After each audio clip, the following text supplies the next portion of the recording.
Hello students, M के study point में आप लोगों का स्वागत है। आज की इस वीडियो में हम लोग देखेंगे कि जो है higher secondary model question paper यानी सेमेस्टर 1 में क्लास 11 का जो सेमेस्टर 1 जो कल से एग्ज़ाम होने वाला है यानी 13 सितंबर 2024, यानी इस एग्ज़ाम में किस तरह के क्वेश्चन आएंगे। तो बोर्ड्स ने जो है आपके लिए जो है एक मॉडल पेपर जो जारी किया है। तो अगर आप लोग मॉडल पेपर नहीं देखें तो इस वीडियो को पूरा देख लें, जिससे आपको पता चल जाएगा कि कौन से चैप्टर से किस तरह के क्वेश्चन जो है सेट किए जाएंगे। ठीक है, और पूरा अगर वीडियो आप देख लेंगे तो आसानी से आप कल के एग्ज़ाम में बहुत अच्छा स्कोर कर सकते हैं। तो पूरा पेपर होगा 40 मार्क्स का। ठीक है, जिसमें सबसे पहले अगर देखा जाए तो नंबर 1 में जो है कुछ सही विकल्प यानी 20 क्वेश्चन दिए जाएंगे। ठीक है, उन सभी 20 क्वेश्चन को आपको करना है। सबसे पहला क्वेश्चन है, देखें, अमीर खुसरो लिखित नूह सिपी पुस्तक में, है ना, अमीर खुसरो ने नूह सिपी पुस्तक लिखी थी, तो उस पुस्तक में किस बारे में लिखा गया था, किस चीज़ का वर्णन किया गया है। एक है धार्मिक मुद्दों पर व्याख्यान, गज़ल लिखा गया है, संगीत, ताल और रागों की व्याख्या लिखी गई है, पहेलियाँ और सुखने लिखे गए हैं। तो यहाँ पर इसका सही जवाब होगा, ऑप्शन होगा संगीत, ताल और रागों की व्याख्या लिखी गई है, यानी सी। दूसरा क्वेश्चन यहाँ पर बोला कि 1300 कहो जशोदा उरहन देती लाजात। यहाँ पर उरहन जो शब्द है, ठीक है, उरहन शब्द जो है उसका अर्थ क्या है। ऑप्शन है उलाहना, ठीक है, और भतर्षना, प्रहार, प्रेरणा। तो इसका होगा उलाहना। ठीक है, सही आंसर हो जाएगा उलाहना। तीसरा क्वेश्चन है कि बहिर्लापिका उन पहेलियों को कहते हैं जिनमें उत्तर पंक्ति में ही निहित है, उत्तर पंक्ति में नहीं है, उत्तर पुस्तक के अंत में है और उपर्युक्त सभी वक्तत्व गलत हैं। इसका सही विकल्प होगा उत्तर पंक्ति में नहीं है।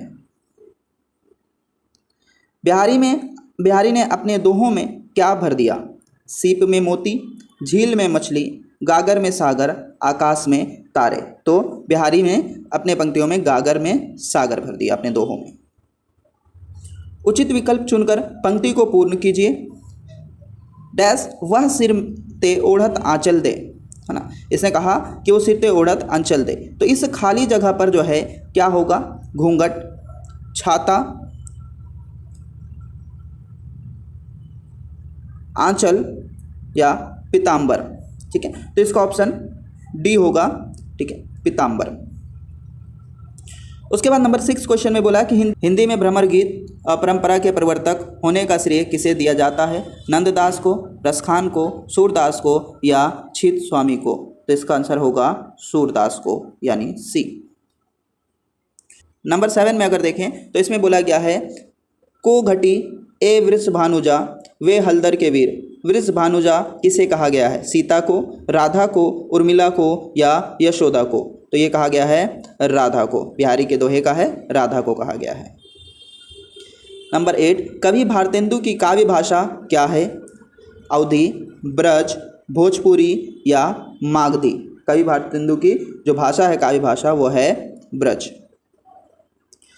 सौ करे भोहनु हंसे दैन कहे नटी जाए।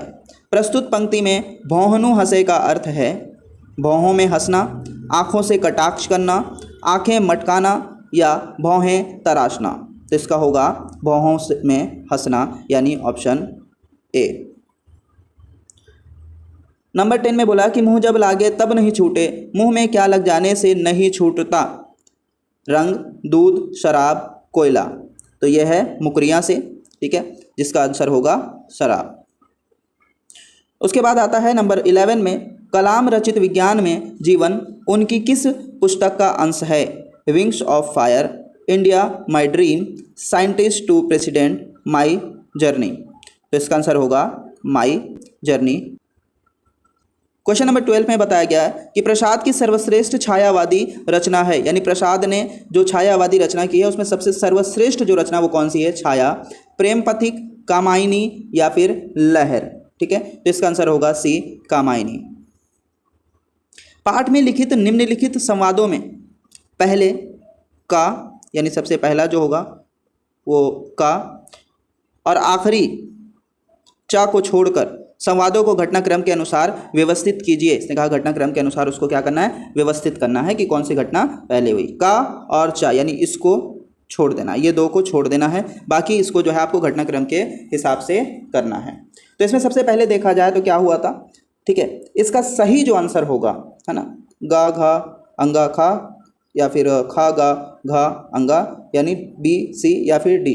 ठीक है, इसमें अगर हम सही आंसर देखें, ठीक है, तो इसका आंसर होगा तुम्हारा ए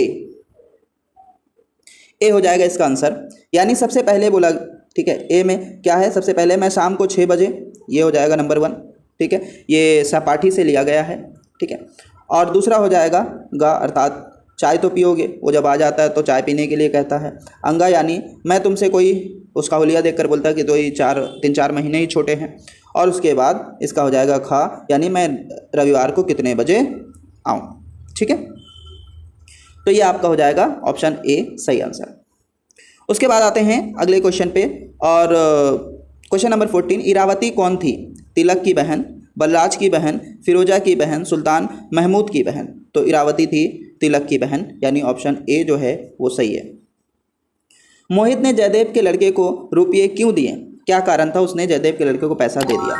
रुपया उसकी क्योंकि जो है उसकी बदहाली पर उसे दया आ गई थी। क्योंकि उसे दान देने की आदत थी, क्योंकि वह बार बार पैसे मांग रहा था, क्योंकि लड़के का चेहरा देखने पर जयदेव का सच स्पष्ट हो गया था। तो इसका आंसर होगा क्योंकि वह बार बार पैसे मांग रहा था, यानी पीछा छुड़ाने के लिए। क्वेश्चन नंबर 16, ईद का त्यौहार किसका है? हिंदुओं का, मुसलमानों का, सिखों का या ईसाइयों का? तो ईद का त्यौहार है मुसलमानों का। सत्यजीत राय की पहली फिल्म है, यानी सहपाठी से ही है, सत्यजीत राय की पहली फिल्म है देवी, 3 कन्या, पाथेर पांचाली, शतरंज के खिलाड़ी। तो इसकी है सबसे पहली फिल्म पाथेर पांचाली।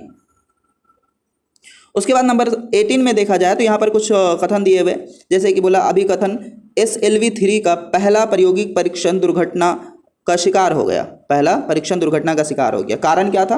3 कारण दिए गए। सबसे पहला कारण, क्योंकि लॉन्च व्हीकल समुद्र में गिर गया, सभी चीज़ें नियंत्रण के बाहर चली गई थी, एक परीक्षण की जगह बदल दी गई थी। इसी तरह से क्वेश्चन जो है सेट हो सकता है। यहाँ पर हम देखेंगे, यहाँ पर क्या है, पहला जो है सही है, लॉन्च व्हीकल समुद्र में गिर गया था। दूसरा भी सही है, सभी चीज़ें नियंत्रण के बाहर चली गई थी। ठीक है, यानी आपका जो तीसरा है वो गलत है। तो यहाँ पर ऑप्शन है कारण 1 और 2 सही है, कारण 1 और 3 सही है, तीनों कारण सही है, सभी कारण गलत हैं। तो इसका सही आंसर क्या होगा? 1 और 2 सही है, यानी ऑप्शन ए। उसके बाद आते हैं क्वेश्चन नंबर 19 में, और यहाँ पर बोला गया है कि प्रकाशन काल की दृष्टि से जयशंकर प्रसाद की इन काव्य कृतियों का क्रम सुनिश्चित कीजिए। यानी उसमें जयशंकर प्रसाद के जो रचनाएं हैं उसमें सारे सन दिए हुए थे, तो वहाँ से क्वेश्चन बना था कि किस सन में कौन सी रचना जो है उन्होंने की, क्रम के हिसाब से, मतलब आगे पीछे नहीं, एक क्रम एक लाइन में, है ना, असेंडिंग ऑर्डर टाइप में। तो इसमें क्या है, सबसे पहले इन्होंने कौन सी रचना की थी, है ना। तो यहाँ पर देखा जाए तो इसका जो ऑप्शन होगा बी होगा। क्या होगा? बी हो जाएगा, क्योंकि कानन कुसुम है। ठीक है, कानन कुसुम इनकी पहली रचना जो कि 1913 में इन्होंने की थी। ठीक है, और दूसरा है महाराणा का महत्व, इसका 1914 का है। झरना और आंसू, ठीक है, झरना 1918 और आंसू 1925। ठीक है, इसी वजह से यहाँ पर जो है एक लाइन से अगर हम देखें तो इसका ऑप्शन बी आंसर होगा। बोले मिसाइल मैन की उपाधि किसे दी गई? क्वेश्चन नंबर 20, मिसाइल मैन की उपाधि किसे दी गई? तो विज्ञान में जीवन से है, doctor APJ Abdul Kalam, doctor मेदिरत्ता, doctor जो है राजेंद्र प्रसाद और CV रमन। ठीक है, तो डॉक्टर APJ अब्दुल कलाम। इसी के साथ आपका यहाँ पर 20 क्वेश्चन जो है आपके कहानी और कविता से वो कंप्लीट हो जाते हैं, और कुछ इसी तरह के क्वेश्चन जो है कहानी और कविता से सेट होने वाले हैं। कल के एग्जाम में आप लोगों को इसी तरह के क्वेश्चंस देखने को मिलेंगे। अब चलते हैं, देखते हैं हम लोग की जो है दूसरा जो पार्ट है, यानी किसी एक खंड के सभी प्रश्नों के उत्तर दें। यानी आपके पास जो उपन्यास है उसमें आपके पास जो है 2 ऑप्शन मिलेंगे। बोला किसी एक खंड के दोनों ऑप्शन, किसी एक खंड के सभी प्रश्नों के उत्तर देने हैं। जैसे कि पहला खंड में गबन मिल जाएगा, और दूसरे खंड में आपको जो मिलेगा वो ग्लोबल गाँव की देवता मिलेगा। ठीक है, लेकिन आपको पहला ही खंड करना है, यानी गबन जो है ज़्यादातर जो है जगह पर फॉलो गबन हो रहा है, तो आपको गबन के ही आंसर करने हैं। जैसे गबन जो है उपन्यास का प्रकाशन कब हुआ, ये आपसे सवाल करेगा कि गबन उपन्यास के प्रकाशन जो वर्ष है वो कब है। तो प्रकाशन वर्ष है 1931, यानी 1931। अगर ऑप्शन में 1931 नहीं रहा और ऑप्शन में 1928 रहा तो इसको भी प्रकाशन वर्ष माना जाता है। अगर ऑप्शन में 1931 है तो 1931 होगा, और अगर 1931 की जगह 28 है तो 28 भी होगा। ठीक है, उसके बाद जो है यहाँ पर पूछा गया कि वाक्तत्व तो दिया गया, गबन मुंशी प्रेमचंद की उद्देश्य प्रधान रचना है, ये एक हो गया। दूसरा हो गया कि इसमें मध्यवर्गीय परिवार की प्रदर्शनीय प्रियता और आभूषण प्रियता का वर्णन किया गया है। ठीक है, तो आंसर क्या होगा इसका? तो इसका आंसर क्या होगा? बोले आ और बा दोनों विरोधी हैं, मतलब दोनों एक दूसरे के अपोजिट हैं। आ और बा दोनों वक्तत्व सही हैं, या फिर आ गलत है बा सही है, बा गलत है आ सही है। तो इसमें क्या देखा जाए, आ और बा दोनों वक्तत्व जो है सही है, यानी आपको जो है क्वेश्चन नंबर 2 का बी ऑप्शन जो होगा वो सही होगा। जालपा को किस जेवर की लालसा थी? चंद्रहार, कमरबंद, जड़ाऊ कंगन या बाजूबंद? तो उसको लालसा थी चंद्रहार की। गबन उपन्यास में किस स्त्री पात्र को प्राउड लेडी कहा गया है? ठीक है, किस स्त्री पात्र को प्राउड लेडी कहा गया है? वो है जालपा। उसके बाद आते हैं क्वेश्चन नंबर 5। बोले अच्छा तुम बताओ जालपा, इस कंगन का कितना दाम जो है आंकती हो? ये गबन से ही एक लाइन उठाया गया, उस लाइन को बोला गया कि इस कथन के वक्ता कौन है। इस तरह से भी सवाल आ सकते हैं, तो आप ध्यान से पढ़ के रीड करके जाएं। बोले इस कथन के वक्ता जो हैं वो गंगू, रमेश, रमानाथ या दयानाथ? तो इसके ऑप्शन है सी, वो सही जवाब होगा रमानाथ। उसके बाद अगर आप देख सकते हैं तो यहाँ पर जो है दूसरा खंड शुरू हो गया, ग्लोबल गांव की देवता। जिसका ग्लोबल गांव की देवता है वो इसको टच करेगा। ठीक है, और उसके बाद इसमें टोटल 5 क्वेश्चन इसमें दिए हुए हैं, ग्लोबल गांव की देवता। और फिर जैसे ही ये खत्म होता है आपका जो है दूसरा अर्थात तीसरा निर्देश अनुसार किसी एक प्रश्न के उत्तर देने हैं। ठीक है, जिसमें क्या है 2 प्रश्न दिए हुए हैं। ये कविता के कुछ अंश हैं, अपठित गद्यांश से ये, यानी अनसीन पैसेज, कविता के कुछ अंश होंगे यहाँ, और इसी से जो है क्वेश्चंस बने हुए हैं 5 क्वेश्चंस। ठीक है, तो ये आपको देने हैं, या फिर जो है आप जो है दूसरे क्वेश्चन जो कहानी के कुछ गद्यांश हैं, ठीक है, ये गद्य है कहानी के हैं, उसको आपको देखना है और वहाँ से जो है आपके 5 सवाल के जवाब देने हैं। तो ये हो जाएगा अनसीन पैसेज। उसके बाद जब आपका पेपर जो है पहुँच जाता है निर्देश अनुसार यानी ग्रामर पे पहुँच जाता है। ठीक है, तो यहाँ ग्रामर पे आप देख सकते हैं क्या है कि पूछा है निर्देश है ना अनुसार सही विकल्पों का चुनाव कीजिए, यानी जो सही, तो निर्देश अनुसार सही विकल्पों का जो है चुनाव कीजिए। इसमें क्वेश्चन नंबर 1 है लघुता में प्रत्यय पहचानिए, यानी लघुता में प्रत्यय क्या है? तो इसमें जो है लघुता में प्रत्यय ता हो जाएगा। ठीक है, यानी ऑप्शन बी।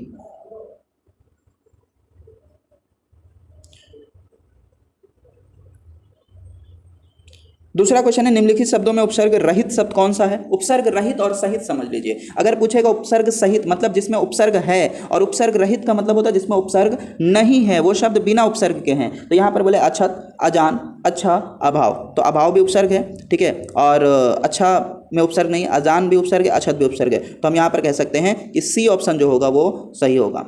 निम्न में से शुद्ध वाक्य छाटिए, यानी इस जो 4 वाक्य दिए हैं इस तरह से दे देगा अशुद्ध संशोधन। तो इसमें शुद्ध वाक्य क्या है? तो बोले मैं प्रदर्शनी देखी, तो यहाँ पर गलत है क्योंकि मैं की जगह यहाँ पर जो ने है वो नहीं यूज़ किया गया है। व्यक्तियों ने प्रदर्शनी देखी, ठीक है, ये सही लग रहा है, लेकिन आगे देखते हैं। अनेकों व्यक्तियों ने प्रदर्शनी देखी, नहीं, अनेकों नहीं हो सकता क्योंकि व्यक्तियों ऑलरेडी हो चुका है। व्यक्तियों ने मेला देखा, नहीं, मेला नहीं है यहाँ पर। तो ऑप्शन बी जो है वो आपका सही जो है जवाब है, व्यक्तियों ने प्रदर्शनी देखी।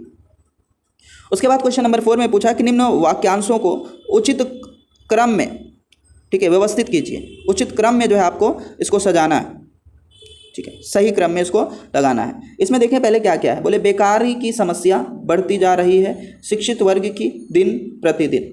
तो अगर हम यहाँ पर देखें, ठीक है, क्योंकि इसका अगर बी देखें तो क्या होगा, दिन प्रतिदिन, ठीक है, शिक्षित वर्ग की बेकारी की समस्या बढ़ती जा रही है, ये ऑप्शन सही होगा। ठीक है स्टूडेंट्स, उसके बाद हम लोग अगर आगे बढ़ें और देखें नंबर 5 में जो है क्या है। नंबर 5 में कुछ इस तरह से क्वेश्चन है कि निम्नलिखित को सुमेलित कीजिए, यानी आपको मेल बैठाना है। सूची 1 है और सूची 2, इसमें सारे कर्ता कारक, कर्म कारक और करण कारक, संपादन कारक के नाम हैं, यानी कारक के नाम है और इधर इसके चिन्ह हैं। तो आपको पता है कर्ता कारक का जो चिन्ह होता है वो ने होता है, तो यहाँ पर हो जाएगा, ठीक है, कर्ता कारक के चिन्ह ने है तो यहाँ हो जाएगा 3। और फिर जो है कर्म कारक का चिन्ह क्या है, कर्म कारक का को है तो 1 हो जाएगा। करण कारक का जो चिन्ह क्या है, से है तो 4 हो जाएगा। और संप्रदान कारक का चिन्ह क्या है, के लिए है तो 2 हो जाएगा, यानी 3 1 4 2 जिसमें होगा वो आप देख लें, 3 1 4 2, ये ऑप्शन बी है, ये आपका सही जवाब है। ठीक है स्टूडेंट्स, तो इस तरह से ग्रामर पोर्शन से जो आपके क्वेश्चंस पूछे जाएंगे। तो उम्मीद है स्टूडेंट्स यहाँ तक आपको समझ में आया होगा। उसके बाद सबसे आखिर में अगर हम लोग जाएँ तो सबसे आखिर में देखा जाता है तो यहाँ पर जो है पारिभाषिक शब्दावली आएंगे जो इंग्लिश से हिंदी भी हो सकते हैं और हिंदी से इंग्लिश भी हो सकते हैं। जैसे यहाँ पर देखो लिखा हुआ निम्नलिखित अंग्रेजी शब्द के सही पारिभाषिक रूप निर्देशित कीजिए। क्षतिपूर्ति शब्द का अंग्रेजी पर्याय है, यानी क्षतिपूर्ति जो शब्द है उसका अंग्रेजी जो है वो क्या होगा, वो होगा इंडेमनिटी। ठीक है, यानी इसका आंसर ए हो जाएगा, इंडेमनिटी। ठीक है। नयाचार शब्द का अंग्रेजी पर्याय क्या है, इसमें क्या है, प्रोविजो है, ठीक है, पिटिशन है, प्रिस्क्राइब्ड है, ऑपोस्टेज है। बट यहाँ पर इसकी नयाचार का कोई सही ऑप्शन नहीं है। नयाचार का ऑप्शन होता है प्रोटोकॉल। ठीक है, तो उसका ऑप्शन जो 1 में आपको करना होगा प्रोटोकॉल। ठीक है, ये ऑप्शन आपका सही होगा नयाचार का। ठीक है, उसके बाद जो है यहाँ पर आप अगर देखें तो क्वेश्चन नंबर 3 में अगर हम देखें तो इसमें बोला प्रिलिमिनरी का हिंदी पर्याय है ना, प्रीलिम्स, यानी हमको पता है कि भाई प्रारंभिक पहली परीक्षा। ठीक है, ये हमारा जो है इसका सही जवाब होगा, यानी ऑप्शन ए। ठीक, फॉरवर्डिंग नोट का हिंदी पर्याय है मौलिक वित्तीय अनुदान योग्यता और अग्रेशन टिप्पणी, इसका हो जाएगा डी, यानी अग्रेशन टिप्पणी, इसका हो जाएगा ए। ठीक है, और कन्वेंशन का हिंदी पर्याय है रूढ़ी, यानी ऑप्शन हो जाएगा ए। ठीक है, तो इस तरह से इसका जो है सही जवाब है। और उम्मीद है स्टूडेंट्स कि आप लोगों को वीडियो पसंद आया हो और आपको बहुत ही इससे सहायता मिली होगी। इसी तरह से आप अपनी जो है तैयारी करें और कल के एग्जाम में आप पेपर को अच्छे से अटेम्प्ट करें। ओके स्टूडेंट्स, धन्यवाद।